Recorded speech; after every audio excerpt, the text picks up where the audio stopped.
चलिए देखिए, आज हम बात करेंगे क्रांतिक कोण। ठीक है, क्रांतिक कोण क्या होता है, क्रांतिक कोण किसे कहते हैं, क्रांतिक कोण तथा अपवर्तनांक में संबंध, क्रांतिक कोण की निर्भरता, आज हम इसी सब पे चर्चा करेंगे।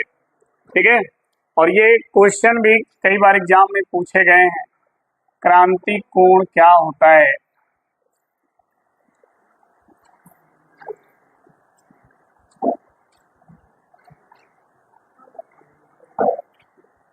क्रांतिक कोण, ठीक है जी, बिठा लो।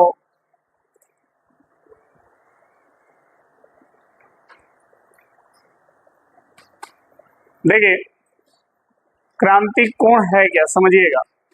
आप सभी को पता है कि जब प्रकाश की किरण सघन माध्यम से विरल माध्यम में प्रवेश करती है तो वह किरण विलंब से क्या होती है, दूर हटती है। ये तो सबको पता है।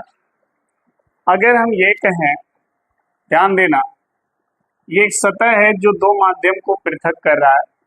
ऊपर वाला जो माध्यम है ये सघन माध्यम है, सघन मान लेते हैं कि ये कांच है, और नीचे जो माध्यम है वो विरल है, और इसको मान लेते हैं वायु। यानी यहाँ पर प्रकाश की किरण जो है कांच से होकर के वायु में प्रवेश कर रही है। ठीक है, जहां पर प्रवेश कर रही है वहां पर हम एक अभिलंब खींचेंगे। यह अभिलंब है, ये प्रकाश की किरण है, ध्यान रखिएगा। इस पॉइंट पर प्रकाश की किरण जो है आपतित हो रही है। ठीक, तो ये कोण बनता है इसका आपतन कोण। ठीक है जी, जाने का इसका मेन जो रास्ता होता है वो ये है, लेकिन ये ऐसे जाएगी नहीं क्योंकि माध्यम बदल रहा है, और जब माध्यम बदलेगा तो चाल बदलेगी, चाल बदलेगी तो रास्ता बदल जाएगा। ठीक है, क्योंकि ये माध्यम विरल है तो अभिलंब की ओर झुकेगी नहीं, अभिलंब से दूर हटेगी। ऐसे मान लीजिए जा रही है, ये हो गई अपवर्तित किरण और ये हो गई आपतित किरण। ठीक, इस कोण का नाम है आपतन और इस कोण का नाम है अपवर्तन कोण। ठीक है, अगर इस आपतन कोण को, ध्यान से सुनना अब यहीं पर, अगर इस आपतन कोण को और बढ़ा दें, यानी प्रकाश की किरण को ऐसे डाला जाए, तो देखिए आपतन कोण का मान क्या हो गया, इतना बड़ा हो गया। और जब इस पर प्रकाश की किरण पड़ेगी तो अब ये प्रकाश की किरण ऐसे जाने लगेगी, अपवर्तन कोण का मान और बढ़ जाएगा। ठीक, अगर इस आपतन कोण को हम और बड़ा कर दें, इतना बड़ा कर दें, तो एक समय आएगा कि ये अपवर्तित किरण सीधे इस पर चली जाएगी। ठीक, तो ये जो कोण है ये कोण 90 डिग्री बन जाएगा, बन जाएगा नहीं बन जाएगा। यह जो कोण है ये 90 डिग्री बन जाएगा। समझ में आई बात। आपतन कोण का मान आप बढ़ाते गए, अपवर्तन कोण का मान बढ़ता गया। एक ऐसा आपतन कोण आपने बनाया जिस पर अपवर्तन कोण का मान कितना हो गया, 90 डिग्री हो गया। तो आपतन कोण के जिस मान पर अपवर्तन कोण का मान 90 डिग्री हो जाता है, ये कोण 90 डिग्री हो गई आपतन कोण के किस मान पर, इस कोण पर, तो इस कोण का नाम हो जाता है क्रांतिक कोण। और क्रांतिक कोण को हम C से प्रदर्शित करते हैं। ठीक, समझ में आई बात। यानी आपतन कोण का ऐसा मान जिस पर अपवर्तन कोण कितना हो जाए, 90 डिग्री हो जाए, तो इस आपतन कोण को हम क्या कहेंगे, क्रांतिक कोण। यानी जो I था अब वो क्या हो गया, क्रांतिक कोण C बन गया। ठीक, जब तक अपवर्तन कोण 90 डिग्री नहीं था तब तक हम उसे आपतन कोण I लिख रहे थे, लेकिन जैसे ही अपवर्तन कोण 90 अंश बना तो उस आपतन कोण I को हम क्या लिखेंगे, क्रांतिक कोण C। समझ में आ गई बात। और ये तभी संभव होगा जब प्रकाश की किरण सघन माध्यम से विरल माध्यम में आएगी, तभी ये संभव है। अदरवाइज अगर आप विरल माध्यम से सघन माध्यम में ले जाएंगे तो ऐसा संभव नहीं होगा। ठीक है, आपतन कोण 90 अंश नहीं बनेगा। ये तभी संभव होगा जब प्रकाश की किरण सघन से विरल में आएगी, तो अपवर्तन कोण का मान 90 अंश हो सकता है। ठीक, और जिस आपतन कोण पर अपवर्तन कोण का मान 90 अंश होगा, उसी आपतन कोण का हम क्या कहेंगे? क्रांतिक कोण। ठीक है, यहां लिखेंगे आपतन कोण का वह मान, आपतन कोण का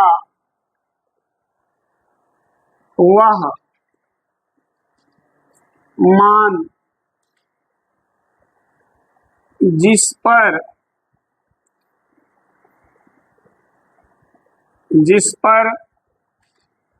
अपवर्तन कोण,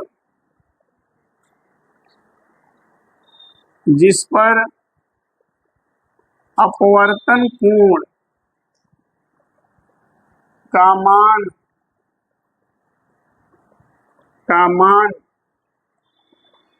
90 अंश हो जाता है। ठीक है जी, आपतन कोण का वह मान जिस पर अपवर्तन कोण का मान कितना हो जाता है? 90 अंश हो जाता है, उस आपतन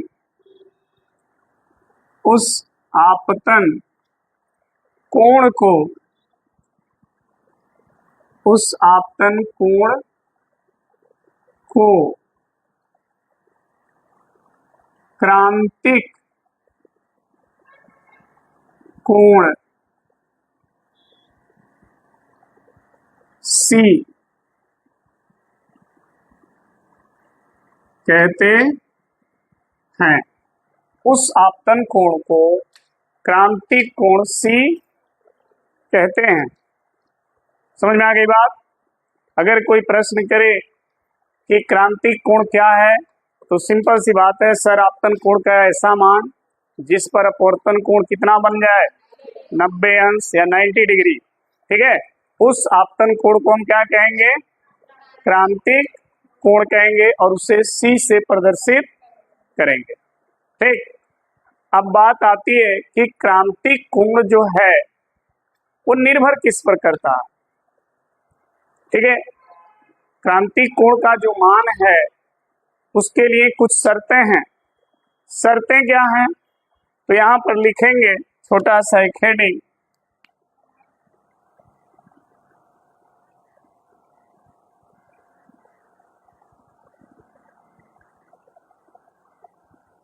क्रांतिक कोण की क्या शर्तें, क्या इसकी शर्तें हैं? तो इसकी देखिए कुछ शर्तें निम्न हैं। पहला समझिएगा, पहली शर्त यह है कि प्रकाश की किरण को सघन माध्यम से विरल माध्यम में जाना चाहिए। पहली शर्त यही है कि अगर प्रकाश की किरण सघन माध्यम से विरल माध्यम में जाता है तभी जाकर के क्रांतिक कोण बनेगा, नहीं तो नहीं बनेगा। तो पहली शर्त हम लिखते हैं, प्रकाश किरण को सघन माध्यम से विरल माध्यम में प्रवेश करना चाहिए। ठीक है, पहली शर्त यह है। दूसरी शर्त समझिए इसका, दूसरी शर्त क्या है कि ये जो आपतन कोण है, यही ना आपतन कोण है, इसी को हम आपतन कोण कहते हैं। अपवर्तन कोण का मान हमेशा आपतन कोण से क्या रहता है, बड़ा। अगर प्रकाश की किरण सघन से विरल में आएगी तो अपवर्तन कोण का मान जो होगा वो आपतन कोण के मान से हमेशा क्या रहेगा, बड़ा रहेगा। और जब बड़ा रहेगा तभी अपवर्तन कोण 90 डिग्री बन सकता है। तो तभी आप इस आपतन कोण को आप क्या कहोगे, क्रांति कोण कहोगे। तो अगला जो पॉइंट है वो ये है, अपवर्तन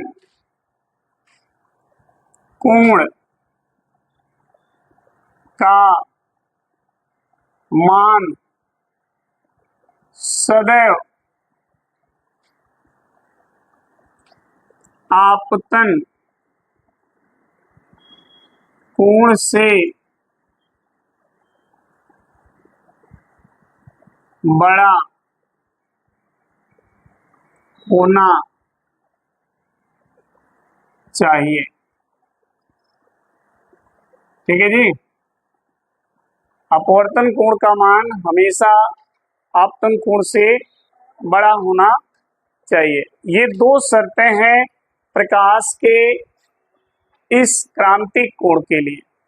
अगर क्रांतिक कोण किसी प्रकाश किरण का बन रहा है तो उसके लिए ये दो शर्तें जरूरी हैं। पहला है कि प्रकाश किरण को हमेशा सघन से विरल में आना चाहिए, तभी क्रांतिक कोण का निर्माण होगा। दूसरी शर्त है कि जो अपवर्तन कोण है उसका मान हमेशा आपतन कोण से बड़ा होना चाहिए, तब जाकर के क्रांतिक कोण का निर्माण होगा। तो ये दो शर्तें हैं। ठीक है, प्रश्न आता है क्रांतिक कोण तथा अपवर्तनांक में संबंध बताइए, दोनों के बीच क्या संबंध होता है। ठीक है, तो संबंध देख लें। अगला हेडिंग लगाएं, क्रांतिक कोण तथा अपवर्तनांक के बीच संबंध। क्रांतिक कोण तथा अपवर्तनांक के बीच संबंध। दोनों के बीच हम यहाँ पर संबंध की बात करेंगे और संबंध ज्ञात करने के लिए ध्यान रखिएगा,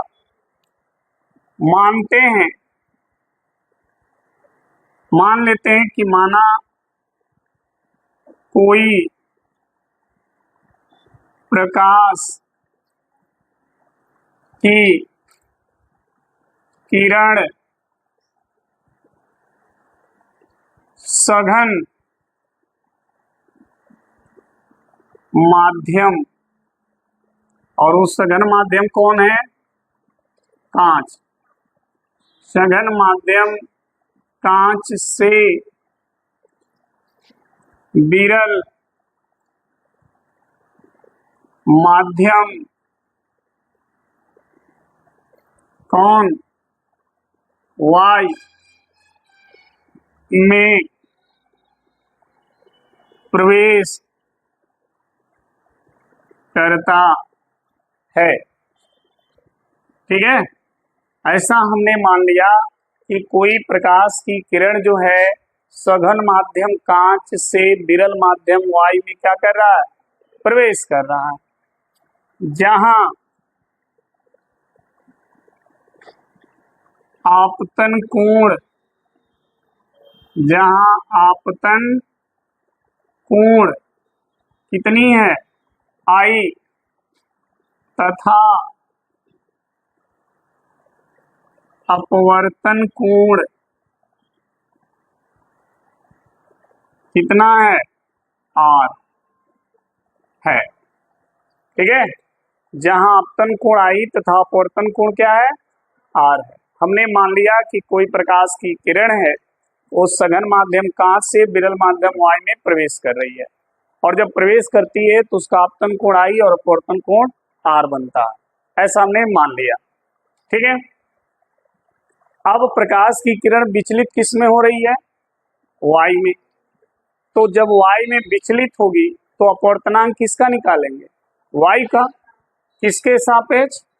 कांच के। तो लिखेंगे तो कांच के सापेक्ष वायु का अपवर्तनांक, ठीक है, किसके समीकरण सूत्र से? स्नेल के नियम से। स्नेल के नियम से अगर हम कांच के सापेक्ष y का अपवर्तनांक लिखें तो क्या लिखेंगे? जी म्यू ए, ये लिखेंगे ना, बराबर क्या होता है? आपतन कोण का बटे अपवर्तन कोण की जया, यही होता है। ठीक है।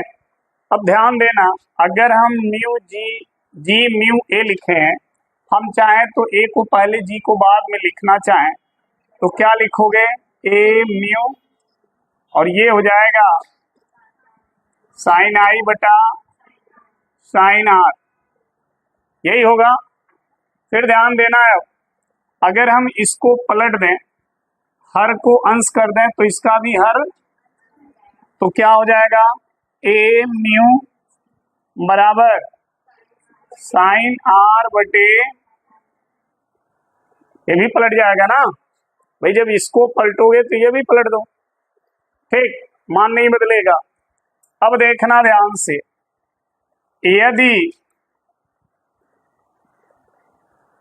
यदि कोण आर का मान कितना हो जाए? 90 डिग्री, यही ना अपवर्तन कोण। अगर इसका मान कितना हो जाए? 90 डिग्री हो जाए तो कोण आई क्या हो जाएगा? कोण आई क्या बन जाएगा? क्रांतिक कोण सी बन जाएगा। यही तो लिखे हो, अपवर्तन कोण का मान जिस 90 अंश हो जाता है तो उसी आपतन कोण को क्या कहते हो? तो अगर आपतन कोण अपवर्तन कोण आर का मान 90 हो जाए तो आई को क्या कहोगे? क्रांतिक कोण कहने लगोगे। तो वही हमने लिखा, कोण आई क्या बन जाएगा? सी। और जब सी हो जाएगा तो ध्यान देना, यहाँ पे मान रखोगे तो ए म्यू जी बराबर साइन आर की जगह कितना, और साइन आई की जगह क्या? सी रख दोगे, ठीक है।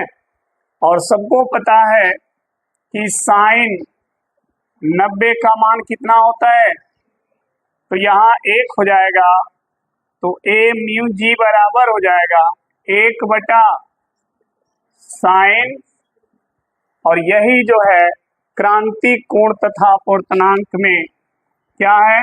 संबंध। इसी को हम कहते हैं क्रांतिक कोण तथा अपवर्तनांक में संबंध, ठीक है। तो अगर प्रश्न आता है क्रांतिक कोण किसे कहते हैं, क्रांतिक कोण तथा अपवर्तनांक में संबंध भी दर्शाइए या लिखिए, तो पहले आप डिफाइन करोगे कि क्रांतिक कोण है क्या, फिर आप लगाओगे हेडिंग क्रांतिक कोण तथा अपवर्तनांक के बीच, तो ऐसे लिखोगे। अगर मान लो कभी ऐसा भी होता है, किया जाता है क्रांतिक कोण के लिए आवश्यक शर्त क्या क्या है, तो 2 ही शर्त हैं, एक प्रकाश किरण को हमेशा सघन माध्यम से, और दूसरा है कि अपवर्तन कोण का मान हमेशा आपतन कोण से बड़ा होना चाहिए, ठीक है। यही 2 शर्तें हैं, अगर ये आएगा तो 1 नंबर में आएगा, ठीक, और बाकी ये जब आएगा तो ये 2 नंबर में आएगा। तो ध्यान रखिएगा, नोट कर लीजिए।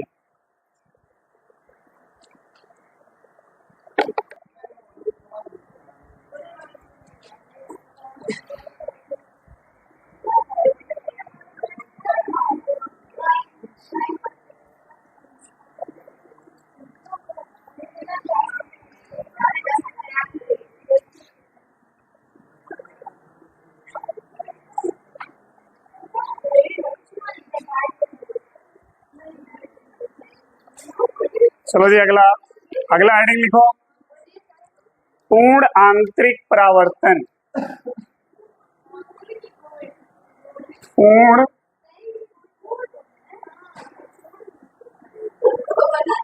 पूर्ण आंतरिक परावर्तन,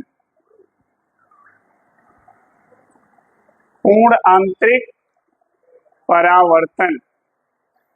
तेजी क्या होता है पूर्ण आंतरिक परावर्तन? ध्यान से सुनना। जब प्रकाश की किरण एक माध्यम से दूसरे माध्यम में जाती है तो आपतन कोण और अपवर्तन कोण, दो कोण बनते हैं। ठीक, अगर वो प्रकाश की किरण सघन से विरल में जाती है तो अपवर्तन कोण का मान क्या होता है? आपतन कोण से बड़ा होता है। अभी देखो, अगर उस अपवर्तन कोण का मान बढ़ाते जाएं तो वो ज्यादा से ज्यादा कितना बढ़ेगा? 90 डिग्री। अगर उससे भी ज्यादा कर दें तो प्रकाश की किरण अपने मूल माध्यम में वापस लौट आएगी। जैसा कि देख लो यहाँ पर, ये ऊपर जो माध्यम है वो सघन है, नीचे जो माध्यम है वो विरल है और ये अभिलंब है। एक प्रकाश की किरण यहाँ पर आ रही है, ध्यान देना, यहाँ पर ऐसे जाने का रास्ता सीधा ऐसे है, लेकिन ये विरल में आ रही है तो अभिलंब से दूर हटेगी, अभिलंब से दूर हटेगी तो ये ऐसे जाएगी। ठीक, और ये कोण बन गया आपतन कोण, ये बन गया अपवर्तन कोण आर। अगर इस आपतन कोण का मान और बढ़ा दें तो ये किरण किस पे आ जाएगी? इस पे। तो ये अपवर्तन कोण का मान कितना बन जाएगा? 90 डिग्री। तो इस आपतन कोण को हम क्या कहेंगे? क्रांतिक। ये अभी पढ़े हो, लेकिन सोचिए अगर इस आपतन कोण का मान इस क्रांतिक कोण से भी ज्यादा कर दें, इतना बढ़ा दें, यानी आपतन कोण का मान जो है उसके क्रांतिक कोण से भी हम क्या कर रहे हैं? बढ़ा रहे हैं। तो जो किरण इस पे जा रही थी 90 डिग्री पे अपवर्तित होकर, वो फिर यहीं से अपने ही माध्यम में क्या हो जाएगी? वापस लौट जाएगी। हो जाएगी ना, टकरा के फिर उधर चली जाएगी, इधर आने की उसको जरूरत ही नहीं पड़ेगी, क्योंकि प्रकाश की किरण दूसरे माध्यम में तब तक जाती है जब तक आपतन कोण या हम अपवर्तन कोण का मान 90 अंश मानते हैं। जब तक अपवर्तन कोण का मान 90 अंश होता है तब तक अपवर्तन की क्रिया चलती है, लेकिन अगर उसी अपवर्तन कोण का मान 90 अंश से ज्यादा बनने लगा तो प्रकाश की किरण अपने मूल माध्यम में वापस लौट जाएगी। अब ये जो कोण बन रहा है, ये कोण, ये देखिए 90 से ज्यादा बना कि नहीं बना? तो अगर अपवर्तन कोण का मान 90 अंश से ज्यादा बनने लगा तो ये फिक्स है कि किरण दूसरे माध्यम में नहीं आएगी, अपने ही माध्यम में लौट जाएगी। या हम ये भी कह सकते हैं कि अगर क्रांतिक कोण से बड़ा आपतन कोण बना दिया जाए तो प्रकाश की किरण दूसरे माध्यम में नहीं एंट्री करेगी, वो अपने मूल माध्यम में ही लौट जाएगी। ठीक है, इसी घटना को हम कहते हैं प्रकाश का पूर्ण आंतरिक परावर्तन, और इस घटना का लाइफ में बहुत यूज होता है। इस पर तमाम उपकरण भी बनाए गए हैं, वो भी हम आपको बताएंगे। ठीक है, बस इतना ध्यान रखिएगा कि जब प्रकाश किरण का आपतन कोण क्रांतिक कोण से ज्यादा हो जाए तो प्रकाश की किरण अपने मूल माध्यम में वापस लौट जाएगी। भाई देखो, हम आपको बता रहे थे ना कि ये कोण आई है आपतन और ये कोण उसका अपवर्तन कोण है। हमने इस आई को और बढ़ाया तो अपवर्तन कोण का मान बढ़ के कितना हो गया? 90 डिग्री। तो हमने इस आई का नाम दे दिया क्रांतिक कोण। ठीक, लेकिन अगर इसको और बढ़ा दें, क्रांतिक कोण से भी ज्यादा बढ़ा दें, तो प्रकाश की किरण अपने मूल माध्यम में ही लौट गई, दूसरे माध्यम में आई ही नहीं। ठीक, तो यही घटना इसका क्या कहलाता है? पूर्ण आंतरिक परावर्तन। इसी पूर्ण आंतरिक परावर्तन का यूज होता है प्रकाश तंतु में, मर्चिका में। ठीक है, मर्चिका भी आप हाई स्कूल में पढ़े होंगे। रेगिस्तान में मर्चिका क्यों दिखाई देती है, ठंडे प्रदेशों में मर्चिका क्यों दिखाई देती है? मर्चिका का मतलब भ्रम, ये भ्रम ज्यादा पैदा करता है। ये जो पूर्ण आंतरिक परावर्तन जो है एक तरह से भ्रम पैदा करता है। अक्सर आप देखेंगे शादियों में लेडीज लोग मेकअप कर लेती हैं, मेकअप तमाम पुट्टी मलहन मार करके जब आती हैं सामने लाइट के तो उनका चेहरा देखिएगा बहुत तेज ग्लो करता है। पता चल जाता है कि ज्यादा इस पे पोता गया है। क्यों पता चल जाता है? क्योंकि उस पे पड़ने वाली लाइट का पूर्ण आंतरिक परावर्तन होता है। जो भी लाइट उस पे पड़ती है वो दूसरे माध्यम में नहीं जाती है, टकरा करके वापस चली जाती है। तो जब टकरा के वापस जाती है दूसरे के आंखों पे पड़ती है तो दूसरे के आंखों में वो चेहरा कैसा दिखेगा? ग्लो करेगा, चमकेगा। ठीक है? क्या चीज? वो इसीलिए वो लगाया जाता है ताकि दूसरे वाले को अच्छा लगे। अब हमने कहा ना कि ये पूर्ण आंतरिक परावर्तन भ्रम पैदा करता है।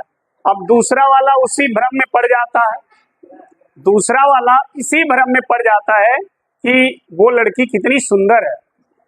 बाद में पता चलता है जब ये धुलता है तो पूर्ण आंतरिक परावर्तन होता ही नहीं है, और जब पूर्ण आंतरिक परावर्तन नहीं होगा तो उसका चेहरा ग्लो नहीं करेगा, तब दिखेगा एकदम फूहर लगे थे, तब नहीं ग्लो करेगा।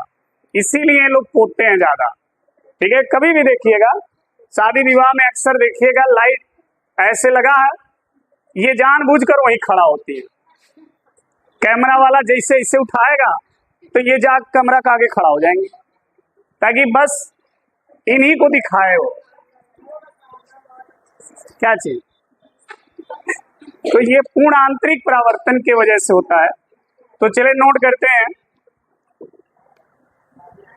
देखो जी,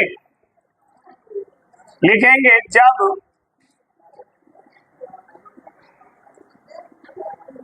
बच्चा देखो इधर, जब आपतन कोण का मान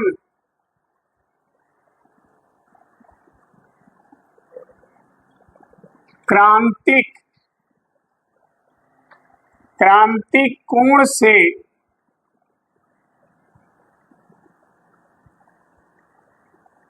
अधिक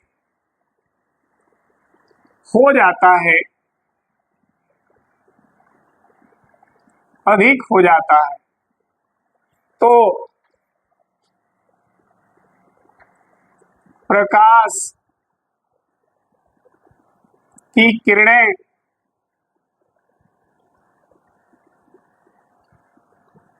अपने पूर्व माध्यम में लौटने लगती हैं, लौटने लगती हैं। इसी घटना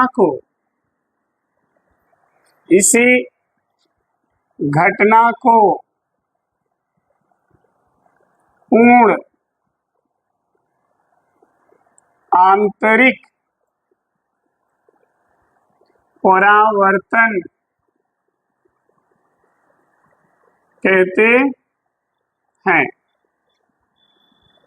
इसी घटना को पूर्ण आंतरिक परावर्तन कहते हैं।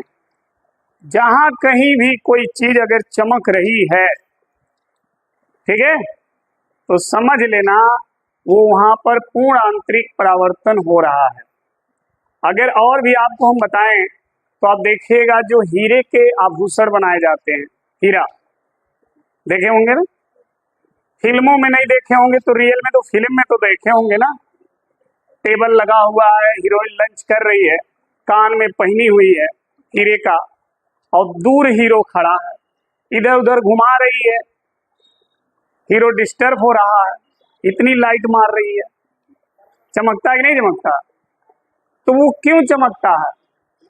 कारण क्योंकि हीरा पर जब प्रकाश की किरण पड़ती है तो उसका वो पूर्ण आंतरिक परावर्तन करता है।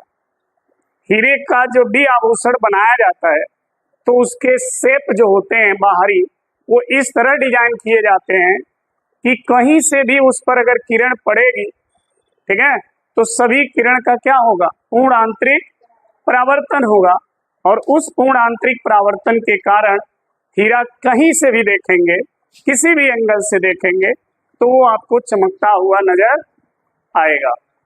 ठीक है, आपने भी नोटिस किया होगा कि जैसे टेम्पू रोड पे दौड़ रही है, कोई पत्थर उसके आगे वाले शीशे पे मार देता है, तो आप देखिएगा उसके सामने वाले शीशे पे ऐसे ऐसे बन जाता है, बनता है कि नहीं बनता। ये जो लाइनिंग बनती है वो आपको दूर से पता चल जाती है कि शीशा यहाँ पे क्रैक हो गया। क्यों? इसकी चमक पूरे शीशे से अलग हो जाती है। क्या रीजन हो जाता है?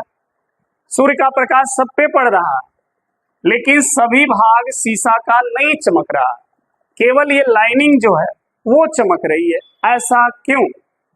इसका भी कारण वही है, पूर्ण आंतरिक परावर्तन। जैसे ही आप कंकड़ पत्थर मारते हैं शीशे पे और शीशे में लाइनिंग बनती है, तो उसके बीच में हवा भर जाती है। हवा भर जाने के कारण जब भी प्रकाश की किरण उस पर आती है, तो उसका वो पूर्ण आंतरिक क्या करता है, परावर्तन कर देता है। और पूर्ण आंतरिक परावर्तन होने से वो वाला हिस्सा आपको अलग चमकता हुआ दिखाई देने लगता है। पूरा शीशा नहीं चमकेगा, लेकिन जहां जहां लाइनिंग बनी होगी वो आपको अलग कलर में दिखाई देने लगेगा। और वो कलर क्या है? चमकना। उसका चमक से पता चल जाता है कि शीशा कहाँ कहाँ पर फूटा हुआ। समझ में आ गई बात? अगर आपको नहीं विश्वास है, किसी टेम्पू वाले के शीशा पर मार के देख लीजिएगा, पता चल जाएगा। वो ऐसे लाइनिंग बनेगी और तुरंत देख लीजिएगा ये चमक रहा है कि नहीं चमक रहा, वो चमकने लगेगा। ठीक है, तो जहां पर पूर्ण आंतरिक परावर्तन हो, अगर किसी बॉटल में, ध्यान रखो, अगर किसी बॉटल में ऐसे हमने पानी भर दिया, ऐसे, ठीक, समझो, इधर पानी भर के इसमें कांच का राड रख दो, ऐसे ऐसे रख करके आप जब देखोगे राड को, ठीक है, तो राड का शेप कैसा दिखाई देगा बताइए? चमकता हुआ। कारण कि जब प्रकाश की किरण इसके अंदर आती है ना, तो इससे इसका पूर्ण आंतरिक परावर्तन हो जाता है। इसलिए ये सब हिस्सा जो है रॉड का बहुत तेज चमकता है। यानी कुल मिलाकर जो चीज चमकती है वो पूर्ण आंतरिक परावर्तन का काम करती है, और वो एक तरह का भ्रम पैदा करती है। तो चमकने वाले चीज के भ्रम में मत पड़िए, नहीं तो साथ में घाटा हो जाएगा। ठीक है, ये ध्यान रखिएगा। यही चीज मरीचिका का भी होता है। आप ठंडे प्रदेशों में, रेगिस्तान में आप जाएंगे तो रेगिस्तान में भी ऐसा ही भ्रम होता है। वो भ्रम क्या है? आप रेगिस्तान में दूर कोई अगर पेड़ है और दूर से जब देखेंगे तो वो लगेगा कि पेड़ उल्टा है। उल्टा का मतलब उसका जो प्रतिबिंब बनेगा आपके आंख में वो उल्टा बनेगा। क्यों? आपको लगेगा कि उसके आसपास में तालाब है। जैसे कि आप देखते होंगे तालाब के पास में अगर कोई पेड़ है तो उसकी छाया तालाब में देखिएगा उल्टा दिखाई देगा, होता है ना? ऐसा ही फीलिंग आपको वहां भी होगी। लगेगा पेड़ ऐसा है, लेकिन जब देखेंगे तो लगेगा पेड़ ऐसे लटका हुआ। आपको पता चलेगा वहां पानी है, लेकिन जब जाएंगे कुछ नहीं है, रेत है। तो ये भ्रम उत्पन्न करता है पूर्ण आंतरिक परावर्तन के कारण। जैसे मान लीजिए यह एक रेगिस्तान का पेड़ है ऐसे, ठीक, और ये रेगिस्तान की रेतें हैं। और आप सभी को पता होना चाहिए कि रेगिस्तान की गर्मी बहुत ज़्यादा होती है, टेम्परेचर बहुत अधिक होता है। टेम्परेचर ज़्यादा होने से वहाँ पर जो वायु है उसकी जो परत है वो गर्म होकर बहुत दूर दूर हो जाती है, विरल हो जाती है। किसी भी माध्यम को जब गर्म करेंगे ना तो वो धीरे धीरे किस में बदलने लगता है? विरल माध्यम में। ठीक, तो ये तो हवा खुद विरल है, और जब इसका ताप बढ़ता है तो ये और दूर दूर इसकी लेयर हो जाती है। अब जो प्रकाश की किरण यहाँ से चलती है वो इसके निचले लेयर से आते आते पूर्ण आंतरिक परावर्तित हो जाती है, ठीक है, क्योंकि हर लेयर से इसका अपवर्तन होता। देखिए धीरे धीरे ये अभिलंब से दूर हटते जा रहे हैं और यहाँ आने के बाद ज्यादा दूर हट गए, पूर्ण आंतरिक परावर्तन हो गया। अब यहाँ पर कोई व्यक्ति है, यहाँ पर कोई व्यक्ति खड़ा है और यहाँ पर इसकी ये आंख है सुंदर सुंदर, यहाँ से जब देखेगा तो ये किरण किसको कहाँ से नजर आएगी? नीचे से। जो किरण इसके आंख पर पड़ेगी वो किरण सीधे इसको कहाँ से दिखाई देगी? नीचे से आती हुई। और जब नीचे से आती हुई दिखाई देगी तो ये जो पेड़ है वो उसको ऐसा दिखाई देने लगेगा। समझ में आ गई बात? यही भ्रम हो जाता है, ये भ्रम हो जाता है। और ऐसा ही आप देखेंगे तालाब के किनारे अगर कोई पेड़ है ना तो उसकी छाया ऐसे ही पानी में दिखती है उल्टा। तो इस व्यक्ति को लगता है कि यहाँ पर तालाब है, लेकिन जब जाता है तो वहां पर कुछ नहीं है, केवल रेत है, ठीक है। इसी भ्रम को हम कहते हैं मरीचिका, ठीक है। यह भी पूर्ण आंतरिक परावर्तन के कारण होता है, ठीक है। अपने वहां भी कभी कभी आप नोटिस किए होंगे या नहीं किए होंगे, जब तेज धूप होता है, तेज धूप, रोड पे आप जा रहे हैं, तेज धूप हुआ, बाइक चला रहे हैं, तो आपको रोड पर ही कुछ दूरी पर लगता है कोई पानी फेंक दिया, रोड ऐसा चमकता है, लेकिन जब जाते हैं तो कुछ नहीं है, सूखा है। तो ये सारी घटना किसके कारण हो रही है? पूर्ण आंतरिक परावर्तन के कारण, ठीक है। समझ में आ गई बात? पूर्ण आंतरिक परावर्तन पर आधारित बहुत क्वेश्चन पूछे जाते हैं। रेगिस्तान का मरीचिका का दिखाई देना, तारों का टिमटिमाना, ठीक है, किसी टब में रखे हुए कांच नली का चमकना, शीशे के क्रेक का चमकना, ये सब क्या? हीरे का चमकना, ये सब क्या है? पूर्ण आंतरिक परावर्तन। इसी पूर्ण आंतरिक परावर्तन पर एक उपकरण बनाया गया जिसे हम प्रकाश तंतु कहते हैं। प्रकाश तंतु, इसी को हम प्रकाश तंतु कहते हैं, ठीक है, जो पूर्ण आंतरिक परावर्तन पर आधारित है। इसका उपयोग क्या है? इसका उपयोग होता है जैसे आपके पेट में बिना आते हैं, डॉक्टर लोग लिखते हैं ना कि बिना चीर फाड़ के ऑपरेशन, कहते हैं दूरबीन का ऑपरेशन। तो कैसे वो जानते हैं अंदर का है? टार्च लेके थोड़ी ना घुसे रहते हैं अंदर, कैसे जानते हैं बताइए? उसका एक ही जरिया है प्रकाश तंतु। ये धागे नुमा संरचना होती है इसकी। इसकी त्रिज्या 10 पे -6 कोड की होती है। इतना पतला तंतु होता है वो, सोच लीजिए 10 पे -6, वो उस तंतु की त्रिज्या होती है, उस पाइप की त्रिज्या होती है, ठीक है।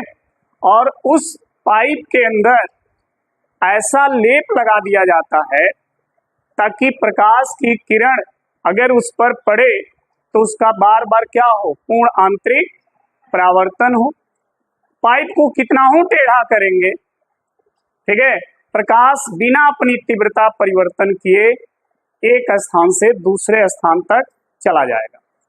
जैसे इसकी संरचना कुछ इस प्रकार की होती है।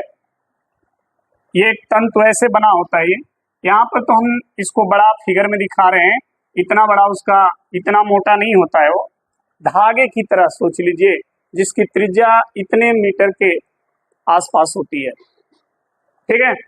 अब इसके अंदर लेप लगा दिया जाता है। जब प्रकाश की किरण इसके अंदर डाली जाती है तो यहाँ टकराकर इधर जाएगा, यहाँ टकराकर इधर आएगा। ऐसे पूर्ण आंतरिक परावर्तन होते हुए ये दूर तक चला जाएगा, ठीक है। कहीं पर इसकी तीव्रता में कोई बदलाव नहीं आएगा। इस सतह से टकराएगा, ये भी पूर्ण आंतरिक परावर्तन करेगा, फिर सामने वाले से टकराएगा, वो भी पूर्ण आंतरिक परावर्तन करेगा, फिर ये करेगा। ऐसे ये टेढ़े मेढ़े मार्ग से होते हुए दूर तक चला जाएगा। और जहां पर ये खुलेगा पाइप, वहां पर क्या करेगा? लाइट देगा, क्योंकि ये प्रकाश वहां उजाला कर देगा उस हिस्से में। जब पहुंचेगा तो किरण जहां पहुंचेगी वहां उजाला करेगी। तो जब उजाला करेगा तो वहां पे जो भी चीजें होंगी वो दिखाई देने लगती है। इसी का प्रयोग डॉक्टर लोग करते हैं, ठीक है। इसी प्रकाश तंतु का,